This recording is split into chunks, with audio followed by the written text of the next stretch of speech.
really got caught back on our heels in the late 1990s of not being prepared for meth. And it hit us, and we had a lot of catching up to do. And in that, I kind of took a lot of time and effort to learn as much as I could in many different efforts or different venues about methamphetamine. And we spend, we do hour-long presentations to property owners, 2 hours, 4 hours, and this is going to be a 5-minute, a little bit more. But my thought was, what do I want you as property owners or future property owners to know about protecting yourselves from this plague that we're still dealing with, that is still growing in our communities? That there was a point where, up until about 2005, there was a demarcation line between Boulder and Longmont, between Meth. It did not go west of 63rd, but it has penetrated into this part of Boulder County and to all the rest of the communities around the county, so we're all looking at it. There are some very specific signs that I've seen in dealing with it over the years, and that happen. And for like you guys that are searching for a home, you have the right to ask about the home from the police department. You can go in, and their crime analyst can tell you what kind of incidents have happened at that home. And we specifically list that there was a meth, if there was a meth house there, we tell you. And also, as if you're buying homes, the Boulder County Health Department keeps a record of it, and they are very, very open to helping property owners or future property owners or realtors. Very much the realtors get asked the questions now to find out if there was a meth lab in the property. So it's not any hidden secret. We had asked that it just be put as something on the lease, or excuse me, on the title of the property, that when you did a title search it would pop up either clear or not clear, but the Colorado legislature did not want to do that. So we as the Boulder County Health Department and police departments are making that available to you. So you can always go in and say, I'm looking to buy 123 Elm Street, and what do you know about 123 Elm Street? And the crime analyst, that's the key word, because you can start there. Records has all these rules and regulations that everybody has to adhere to, and they'll go, well, do you live there? Does your mother live? No. The crime analyst can research it and tell you what's going on with that property if you want to buy it for your own or for a rental. And most of the properties that have been impacted, unfortunately, are rentals.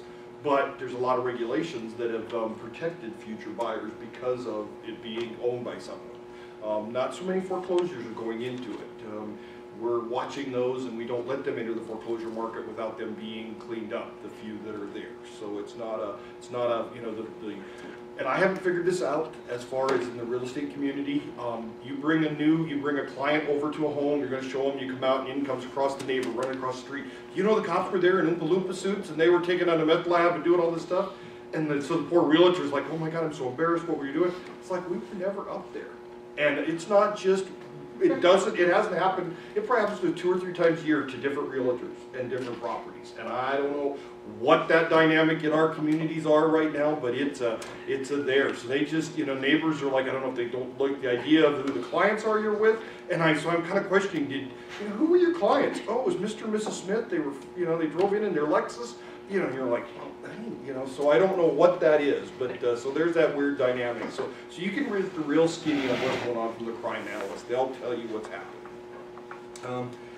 The other thing that's that as for property owners, if you're doing rentals or you're doing leases on your properties, you know the history of your property. You know what it's like. You have that history with what that property is, what that neighborhood is, and that sixth sense that comes in a lot of the times is a big factor.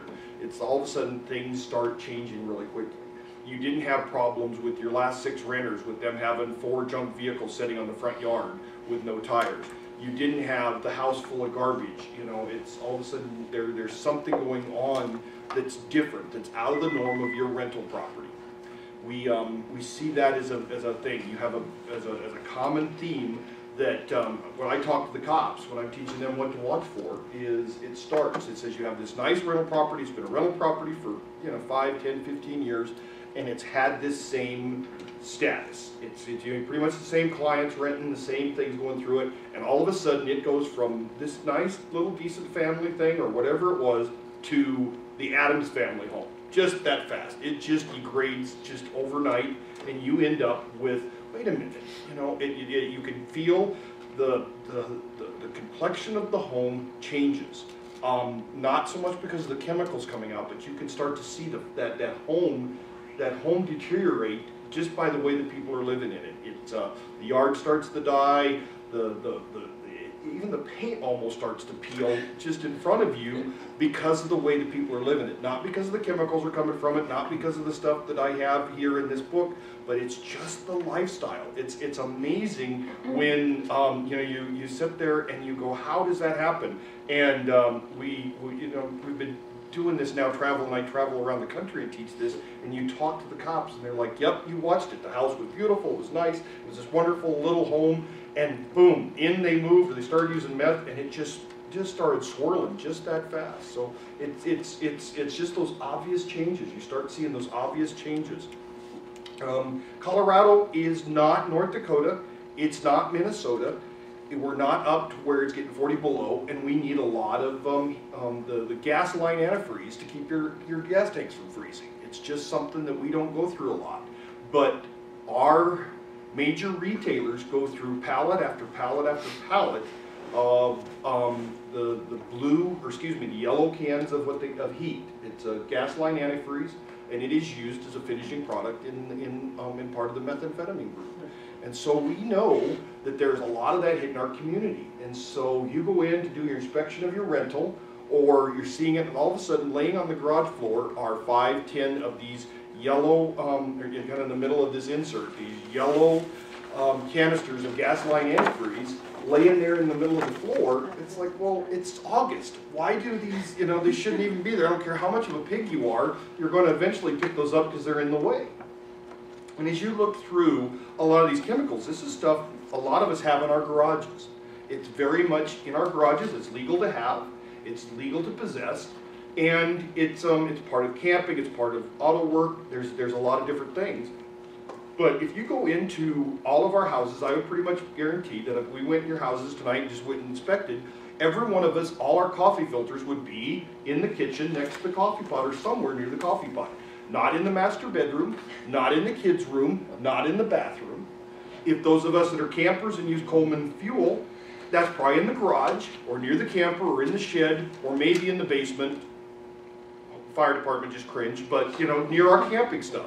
Not in the refrigerator, not under the sink in the bathroom. Maybe we're smokers.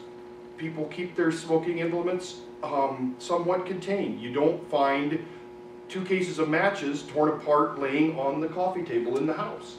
You just start looking for things that, you're doing that inspection, you're in to see if the water heater's working, and you start seeing these things that are out of place and out of norm, and that's a very good indicator. One of the things that I did is they use kitty litter. They like Tidy Cat's kitty litter because it's the most expensive, so they think it's going to do the best job of absorbing the odors. And we don't have a picture of that, but the Tidy Cat kitty litter is, they'll take a tube and run it into the Tidy Cat kitty litter and try to absorb all of these off gases that are coming out from phosphine, iodine, acids, and different fumes that are coming out, and they'll put it in there. And so you go in there and go, well, your lease says you're not supposed to have a cat. How come you have kitty litter? Well, it's for my girlfriend. All right, well, you have one in each room of the house? No, so you start seeing these things, and I fell victim to that. Guy, was told, maybe had a meth lab. We went over and made a consensual contact and talked to him and said, hey, you got a meth lab? Oh no, I would never have a meth lab. So I walk in the house, and as soon as I walk in, sitting on it's a split level, sitting right there in the living room behind the recliner is a can of the kitty litter, or the Tidy Cat kitty litter, the 3-gallon size. Where's your cat? I don't got a cat. How come you got kitty litter? I don't know.